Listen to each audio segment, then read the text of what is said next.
Bismillah ar-Rahman ar-Rahim. Assalamu alaikum. Welcome back. It is exactly 8:49 a.m. News and views on Salam Media. And we cross over to Gaza and we are going to be speaking with a journalist based there. We have spoken to her many times in the past and pleased to have her back on air with us. And pleased also to know that Alhamdulillah, she is safe. She, of course, is Wafa AlUdaini. She is a journalist based in Gaza. Assalamu alaikum to you, Wafa. Welcome to the program. And I hope and pray that you can tell me that you and your family and loved ones are safe. But of course, we're absolutely devastated and brokenhearted about the more than 8,000 people already that has been killed in Gaza by the Israeli occupiers. Welcome to the show. Yeah, thank you so much. Wa alaikum assalam wa rahmatullah. Uh, Actually, regarding being safe here in Gaza, actually, no one is safe here in Gaza. Everyone is a direct target to the Israeli warplanes. They're targeted everywhere indiscriminately across the Gaza Strip, whether in the north or the south.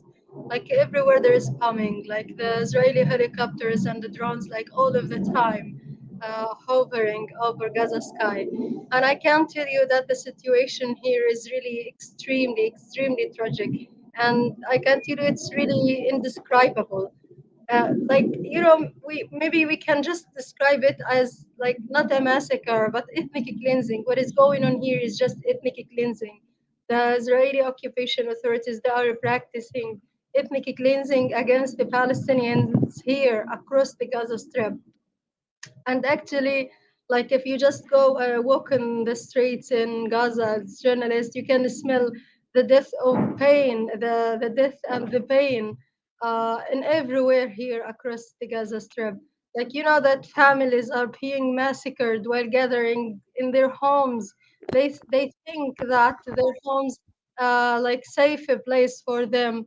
So they just gather in their homes, but sadly like the occupation warplanes, they targeted them while they are in their homes, killing at least 800 Palestinian families got killed, got targeted since the beginning of this Israeli attack on the Gaza Strip. And nearly we have tens of the families. Actually, they got wiped out of the civil registry, the Palestinian civil registry, in fact. And if we want to talk about the situation here, like the water, we don't have drinking water so far. I mean, like we have lack of food, like even the electricity since day one, we do not have electricity at all. So people sometimes they use generators, which are operated by fuel. But in fact, also the fuel is dwindling. You know, the occupation pan fuel also to enter the Gaza Strip, which put the lives of the Palestinians not only out in the Gaza Strip, but also those who are in Gaza hospitals. In fact, this means like a death sentence to all the patients in the hospitals if we just run out of fuel as well. And actually, when the occupation told the people to just evacuate from Gaza, actually they closed all the crossings. They target everywhere, they bomb up everywhere across the Gaza Strip. All the crossings are closed, even the one which is controlled by Egypt, by the Egypt. Also, this one is also controlled by Israel. They couldn't even allow any humanitarian aid convoy to enter the Gaza Strip unless the Israeli side agreed on this convoy to enter. And even they check it before entering the Gaza Strip. They allow just like from 20 to 40 trucks since day one of the Israeli airstrike, which we used like before this attack. Actually, we used to have like at least 500 trucks entered Gaza Strip, but now the situation is really so horrible. So of course, 500 even it doesn't suit like the horrible situation in the hospitals. So in fact, they just want to strangle the people of Gaza more and more in order to let them kneel and surrender, and then they can ask the resistance here in Gaza to stop from, to stop attacking the occupation, which, according to the international law, what the resistance is doing here is just defending the people of Palestine who are being who have been subjecting to Israeli brutality and suppression since nearly 75 years so far, not only in Gaza, everywhere across Palestine, in the West Bank and occupied Jerusalem and everywhere. I'm just want to tell you, like, even the situation right now, we have nearly 8,000 Palestinians have been murdered during the Israeli airstrikes. We have nearly 70% of those who got murdered. 70% of them are just from the kids and the women. So it is a war against the kids and the women, a war against civilians, in fact. We are talking here about nearly more than 3,000 and half Palestinian kids have been massacred during these airstrikes on Gaza. And also we have nearly 2,000 Palestinians are still under the rubble of their homes. I mean, the civil defense employees, they couldn't evacuate, or they couldn't rescue all of the family members who got their homes destroyed while they are in their homes without any prior notice from the occupation warplanes. They just targeted them while they are in their homes, killing like thousands of people, and also nearly 2,000 are still under the rubble. No one can rescue them. I mean, like, we have here in Gaza just simple machine and simple materials to rescue the people from under the rubble, and also because of the lack of the fuel, which, operate the vehicles and the diggers and so on that help to rescue the people. So this thing also affect the rescuing operation.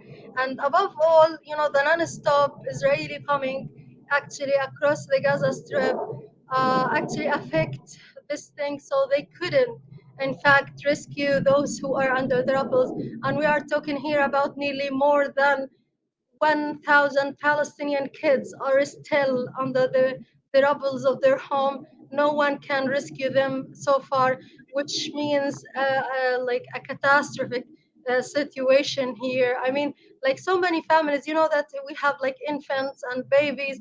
They are in the hospitals without even knowing who are their families or even who are their parents, because they just find them like in the streets. They find them in field on here and there because of the massive bombing. So those babies, they're just like flight, and then the rescue team, they just found them and took them to the hospital, but they didn't know what are their names, what are their parents' names.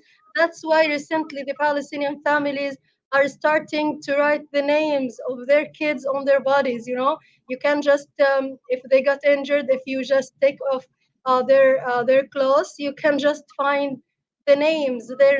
I mean, their families wrote their names on their bodies. You can imagine that it's really catastrophic thing. I mean, like, so many people even got buried under got buried before knowing their name. They were unidentified. In fact, no one knows who are the ones who got buried, in the graves. Because, like, in the hospitals, we don't have refrigerator. So this thing, actually, because we don't have electricity, we don't have like enough fuel to just operate this refrigerator. uh, so of course, uh,